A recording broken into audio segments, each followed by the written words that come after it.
Honorable Deputy Prime Minister, Professor Iman Prasad, Minister for Finance, Strategic Planning, National Development and Statistics, Mr. Martel Huet, the CEO and founder of Ed Universal Group France, the Acting Deputy Vice-Chancellor, Research and Innovation at our university, Professor Gumit. Ladies and gentlemen, let me also begin by offering a very warm welcome to all of you and a very big Bula Vinaka. And I was really impressed at the idea that we want to listen this next few days at the intonations and the way in which people pronounce Bula. I was really taken by that. So we'll all be listening with a French Bula. How does it compare to a Thai Bula or an Indonesian Bula? But also namaste, bonjour, and warm Pacific greetings from the University of the South Pacific. I know, as our Deputy Prime Minister has noted, that many of you have traveled from far, and I'm very pleased to welcome you all on behalf of USP to the 16th Ed Universal World Convention. At the outset, I want to highlight that I'm really excited about hearing from the amazing lineup of speakers who bring a world of experience and will no doubt provide unique learning opportunities that we will collectively share over the next few days. Now, as I understand it, Edge Universal brings together every year top academics to share their vision of the future, gain valuable perspectives, and discuss ways to foster and develop new ecosystems in the education industry. USP is proud to have joined hands as co-hosting this convention in discussing how to stay relevant in this new era, reshape the way we operate, and implement education models embedded within new technologies. Most importantly, we have to look at the lessons, I believe, of the past if we're to stay relevant in the future. And I think we'll give me a topic on Fiji's cultural legacy, transmitting wisdom in a changing world. So let me begin then by reflecting on wisdom first, and the need to transmit wisdom, which I believe is a cornerstone that binds Fiji's cultural legacy. Indeed, if I can put it simply, the challenge is to globalize wisdom. And underlying the choice of our topic today is the recognition that we're living in a globalized world. Where globalization is often seen as the extension of Western culture and norms into other countries.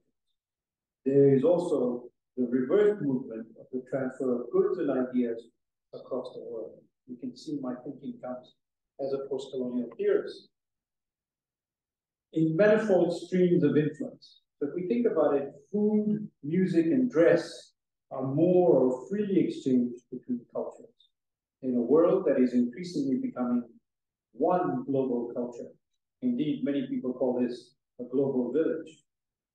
And within such a context, one may ask whether wisdom itself may also be the subject of sharing in such a global environment. Are there limits to such sharing, both in delivery and reception? And should there be guidelines that inform how we share such wisdom? You've been hearing from the Deputy Prime Minister about how, for our part of the world, it is climate change that is our greatest existential threat. So what kind of wisdom do we bring out of that experience? And are we all on the same page when we try and globalize that wisdom? Can the sharing of wisdom lead to a new articulation of the meaning of the world today? And in what way would such sharing point to commonalities of wisdom that transcend differences? I suggest that we begin exploring wisdom through a religious or faith lens. And I have a particular reason for doing this, because I think this is the first meeting in Fiji that I've been to where we did begin with a prayer. Because it is very common in Fiji to begin with a prayer and to recognize a higher being. And I do this for two reasons. As I said, first, Fiji is defined by its religiosity. Every major event, be it for an individual or the community, is punctuated by invoking God. Second, religion speaks to the complex multicultural dimension of this wonderful island nation. And let me draw on that rich tradition to see how we globalize wisdom. Now, normally I would pick something from the Abrahamic tradition, but because most of us know the Abrahamic tradition really well, I want to turn really to two different traditions. And Deputy Prime Minister, forgive me because my pronunciation of some Hindu texts is very bad. In the Rama Karita Mansa, a 16th century Hindu vernacular poetic reworking of the story of Rama by Tulsidasa, Lakshmana, the brother of Rama, in the familiar Hindu style of a disciple questioning a teacher, which is, of course, everything that we believe in, respectively asks a number of questions. Among his many questions is a request for an explanation of the nature of wisdom. Rama's characterization of nature of wisdom wastes no words and goes to the heart of Hindu teaching. And I say this because there's a very large Hindu population that lives in Fiji. Wisdom is freedom from self-centeredness. It's seeing God present equally in all. That's the Hindu teaching. Rama's distillation of the meaning of wisdom reverberates throughout the Hindu tradition and is articulated similarly in various sacred texts. The Bhagavad Gita, for example, identifies the discernment of the divine with true seeing or wisdom. One who sees the supreme God existing equally in all beings, the imperishable and the perishable, truly see. These texts and countless others make two significant wisdom disclosures that I want to share with you, both of which are logical and consistent with the Hindu understanding of the nature of God. The first is the disclosure that God is present in all beings. With respect to the presence of God, all beings must be equally regarded. No one can be excluded and no qualifications can be introduced. The real point for me doing this because this extends beyond humans to our very environment. Wisdom does not limit the divine presence, as I've said, to the human species. Other life forms must also be within the reach of our concern and compassion, which goes to the heart of what the Deputy Prime Minister was saying. And this is vital if we need to understand the greatest existential threat facing the Pacific, namely climate change. The second wisdom disclosure is the emphasis on the equality of divine presence. The presence does not admit of any variation. It rules out any argument that attempts to justify inequality and injustice on the basis of an unequal divine presence. Wisdom is the ability to see everything in a new light. It is, if I put it in contemporary language, the most innovative of all art forms. Wisdom is the ability to see everything, as I've said, in a new light. The ordinary then becomes extraordinary when seen as infused with this divine spirit. Let me pick another tradition from within Fiji, now a rather small tradition, but still equally important, and that's the Sikh tradition.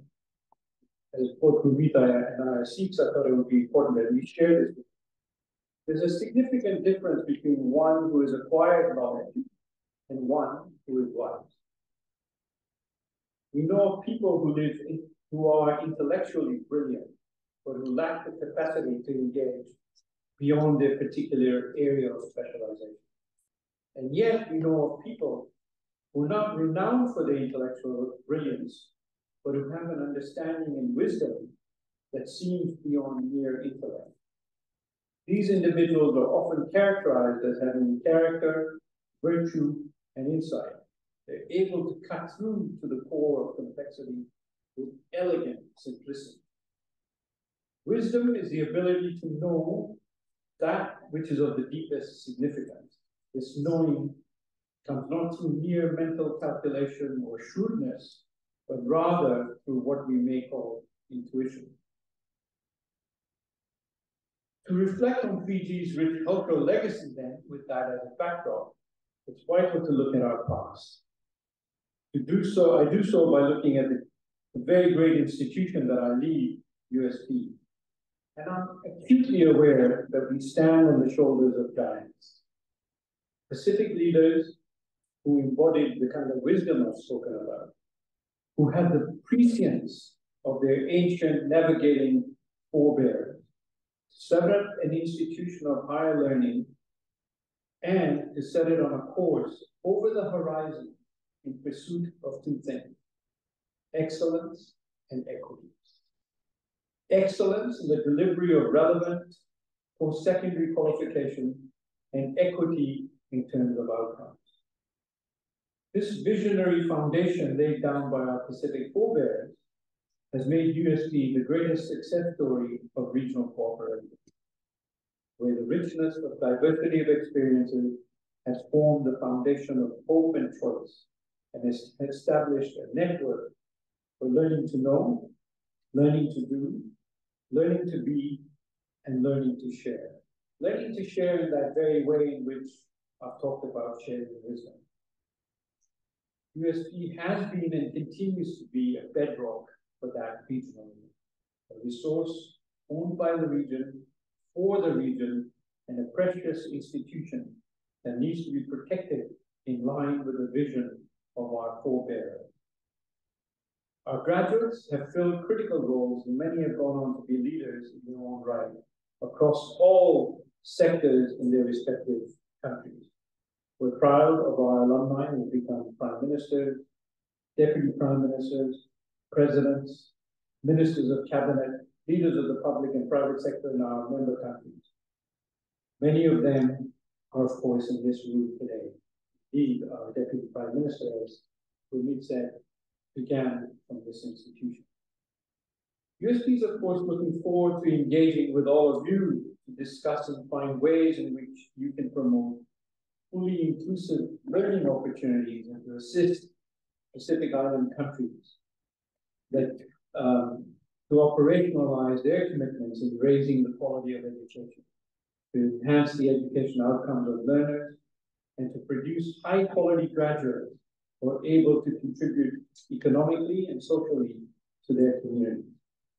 And in the Pacific, we have a very amazing program, which actually reports to me directly. It's called the Pacific Regional Education Framework, that sits in my office. And this program is all about developing an integrated set of tools, standards, and mechanisms, what we call regional goods, to help Pacific Island countries address their shared challenges, and is also working to strengthen regional education agencies. And this is what I mean by globalizing wisdom. But let me share probably 5 things that I see are central to this cultural legacy and examples of transmitting wisdom. The first is regionalism, where we discuss about our regional systems, its strengths, weaknesses, and capacity shortfalls, as well as the need for cost-effective investment in those systems and in those regional agencies.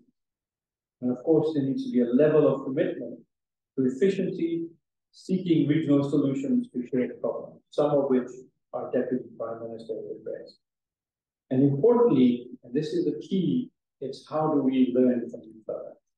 And that is exactly what we're trying to do at our university. The second major issue, of course, is reform. There has to be a commitment to support sustainable, affordable policy and practice reform across the priority areas of the countries that we service via our respective institutions. The third is cooperation. We as partners need to be committed to support existing and new processes of implementing agencies, assisting nations to develop, conceptualize, and embed regional goods, and to the associated policy and practice reform in national education system. There's also the question of evidence. As partners, we must be committed to program and national systems performance monitoring, to use data to improve policy, planning and practice, to identify opportunities and constraints, and to sharing essential information. And finally, I think this is one of the crucial ones, is learning. If we're to do real work with each other as partners, we must be committed to program oversight, evaluation, and to using those actions and monitoring products as learning tools. Like many nations, Pacific Island countries, and our own institution, we value timely, high-quality data for planning and decision-making, and we recognize the importance of the availability, timeliness, and quality of education that can be used for planning. I'm sure the DPM, again, is always reflecting on the importance of planning, given that that is his national portfolio. However, we all face some sorts of challenges in collecting and producing good quality, timely statistics. And a critical policy issue for the region is grounding education in culture, in language, and identity to support our students to build on the existing skills and knowledge, to accelerate learning and to protect cultural values and traditions. And this is what transmitting wisdom is all about. In March this year, the Pacific Education Ministers met in Auckland and emphasized the high priority that should be placed on supporting modalities to embed culture and traditions into schools. Ministers emphasized also the value and importance of using Pacific Indigenous languages in early learning, the role of communities in teaching culture and traditions, and education as a mechanism for revitalizing traditional knowledge and skills. And it's here that I want to really emphasize, what is it that these small island nations have that we want to universalize? It is the importance of Indigenous knowledge that is central to this task. Time and time again, we discover so many things that our colonial past tried to wipe out, where from navigating the ocean, to traditional medicine, to all kinds of things where Indigenous knowledge is so germane. So the call for a greater focus on culture and values is one that is echoed across multiple sectors of the Pacific and will require multi-sectoral partnerships and coordinated action if we are to deliver on that promise. And there's an increasingly influential and growing body of research and knowledge on what educational success looks like in the Pacific. This research draws on holistic understandings of education. Again, to echo the Deputy Prime Minister, enhance resilience, of course, well-being and balance. It also recognizes that the legacies of colonization are still influencing education systems across the Pacific. And perhaps because of this, that the opportunities to enhance or maintain Pacific languages and cultures are not as great as they might be. In 2015, the UNESCO report titled Rethinking Education Towards a Global Common Good challenged us to the renewed vision of sustainable human and social development that is more equitable and viable. And it said, and I quote, "An empowering education is one that builds the human resources that we need to be productive, to continue to learn, to solve problems, to be creative, and to live together. When nations ensure that such an education is accessible to all throughout their lives, a quiet revolution is set in motion. Education becomes the engine of sustainable development and the key to a better world." End of the quote. These are profound challenges, and USD and our region needs to be cognizant of our responses.